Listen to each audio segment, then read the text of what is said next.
और जीवन में सुख समृद्धि, धन संपत्ति और शत्रुओं से सुरक्षा हेतु सर्वश्रेष्ठ व्रत रविवार की कथा इस प्रकार से है। प्राचीन काल में एक बुढ़िया रहती थी। वह नियमित रूप से रविवार का व्रत करती। रविवार के दिन सूर्योदय से पहले उठकर बुढ़िया स्नानादि से निवृत्त होकर आंगन को गोबर से लीपकर स्वच्छ करती। उसके बाद सूर्य भगवान की पूजा करते हुए रविवार व्रत कथा सुनकर सूर्य भगवान का भोग लगाकर दिन में एक समय भोजन करती। सूर्य भगवान की अनुकंपा से बुढ़िया को किसी प्रकार की चिंता व कष्ट नहीं था। धीरे धीरे उसका घर धन धान्य से भर रहा था। उस बुढ़िया को सुखी होते देख उसकी पड़ोसन उससे बुरी तरह जलने लगी। बुढ़िया ने कोई गाय नहीं पाल रखी थी, अतः वह अपनी पड़ोसन के आंगन में बंधी गाय का गोबर लाती थी। पड़ोसन ने कुछ सोचकर अपनी गाय को घर के भीतर बांध दिया। रविवार को गोबर न मिलने से बुढ़िया अपना आंगन नहीं लीप सकी। आंगन न लीप पाने के कारण उस बुढ़िया ने सूर्य भगवान को भोग नहीं लगाया और उस दिन स्वयं भी भोजन नहीं किया। सूर्यास्त होने पर बुढ़िया भूखी प्यासी सो गई। रात्रि में सूर्य भगवान ने उसे स्वप्न में दर्शन दिए और व्रत न करने तथा उन्हें भोग न लगाने का कारण पूछा। बुढ़िया ने बहुत ही करुण स्वर में पड़ोसन के द्वारा घर के अंदर गाय बांधने और गोबर न मिल पाने की बात कही। सूर्य भगवान ने अपनी अनन्य भक्त बुढ़िया की परेशानी का कारण जानकर उसके सब दुख दूर करते हुए कहा, हे माता, तुम प्रत्येक रविवार को मेरी पूजा और व्रत करती हो। मैं तुमसे अति प्रसन्न हूँ और तुम्हें ऐसी गाय प्रदान करता हूँ जो तुम्हारे घर आंगन को धन धान्य से भर देगी। तुम्हारी सभी मनोकामनाएं पूरी होगी। रविवार का व्रत करने वालों की मैं सभी इच्छाएं पूरी करता हूँ। मेरा व्रत करने व कथा सुनने से बांझ स्त्रियों को पुत्र की प्राप्ति होती है। स्वप्न में उस बुढ़िया को ऐसा वरदान देकर सूर्य भगवान अंतर्धान हो गए। प्रातःकाल सूर्योदय से पूर्व उस बुढ़िया की आंख खुली तो वह अपने घर के आंगन में सुंदर गाय और बछड़े को देखकर हैरान हो गई। गाय को आंगन में बांधकर उसने जल्दी से उसे चारा लाकर खिलाया। पड़ोसन ने उस बुढ़िया के आंगन में बंधी सुंदर गाय और बछड़े को देखा तो वह उससे और अधिक जलने लगी। तभी गाय ने सोने का गोबर किया। गोबर को देखते ही पड़ोसन की आंखें फट गईं।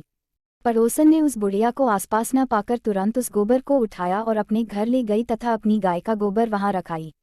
सोने के गोबर से पड़ोसन कुछ ही दिनों में धनवान हो गई। गाय प्रतिदिन सूर्योदय से पूर्व सोने का गोबर किया करती थी और बुढ़िया के उठने के पहले पड़ोसन उस गोबर को उठाकर ले जाती थी। बहुत दिनों तक बुढ़िया को सोने के गोबर के बारे में कुछ पता ही नहीं चला। बुढ़िया पहले की तरह हर रविवार को भगवान सूर्यदेव का व्रत करती रही और कथा सुनती रही। लेकिन सूर्य भगवान को जब पड़ोसन की चालाकी का पता चला तो उन्होंने तेज आंधी चलाए। आंधी का प्रकोप देखकर बुढ़िया ने गाय को घर के भीतर बांध दिया। सुबह उठकर बुढ़िया ने सोने का गोबर देखा, उसे बहुत आश्चर्य हुआ। उस दिन के बाद बुढ़िया गाय को घर के भीतर बांधने लगी। सोने के गोबर से बुढ़िया कुछ ही दिन में बहुत धनी हो गई। उस बुढ़िया के धनी होने से पड़ोसन बुरी तरह जल भूनकर राख हो गई और उसने अपने पति को समझा बुझाकर उस नगर के राजा के पास भेज दिया। राजा को जब बुढ़िया के पास सोने के गोबर देने वाली गाय के बारे में पता चला तो उसने अपने सैनिक भेजकर बुढ़िया की गाय लाने का आदेश दिया। सैनिक उस बुढ़िया के घर पहुंचे। उस समय बुढ़िया सूर्य भगवान को भोग लगाकर स्वयं भोजन ग्रहण करने वाली थी। राजा के सैनिकों ने गाय और बछड़े को खोला और अपने साथ महल की ओर ले चले। बुढ़िया ने सैनिकों से गाय और उसके बछड़े को न ले जाने की प्रार्थना की। बहुत रोई चिल्लाई, लेकिन राजा के सैनिक नहीं माने। गाय व बछड़े के चले जाने से बुढ़िया को बहुत दुख हुआ। उस दिन उसने कुछ नहीं खाया और सारी रात सूर्य भगवान से गाय व बछड़े को लौटाने के लिए प्रार्थना करती रही। सुंदर गाय को देखकर राजा बहुत खुश हुआ। सुबह जब राजा ने सोने का गोबर देखा तो उसके आश्चर्य का ठिकाना न रहा।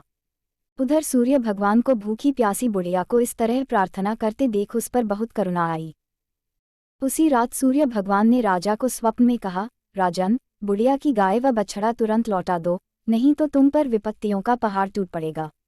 तुम्हारा महल नष्ट हो जाएगा। सूर्य भगवान के स्वप्न से बुरी तरह भयभीत राजा ने प्रातः उठते ही गाय और बछड़ा बुढ़िया को लौटा दिया। राजा ने बहुत सा धन देकर बुढ़िया से अपनी गलती के लिए क्षमा मांगी। राजा ने पड़ोसन और उसके पति को उनकी इस दुष्टता के लिए दंड दिया। फिर राजा ने पूरे राज्य में घोषणा कराई कि सभी स्त्री पुरुष रविवार का व्रत किया करें। रविवार का व्रत करने से सभी लोगों के घर धन धान्य से भर गए। चारों ओर खुशहाली छा गई। सभी लोगों के शारीरिक कष्ट दूर हो गए। राज्य में सभी स्त्री पुरुष सुखी जीवन यापन करने लगे।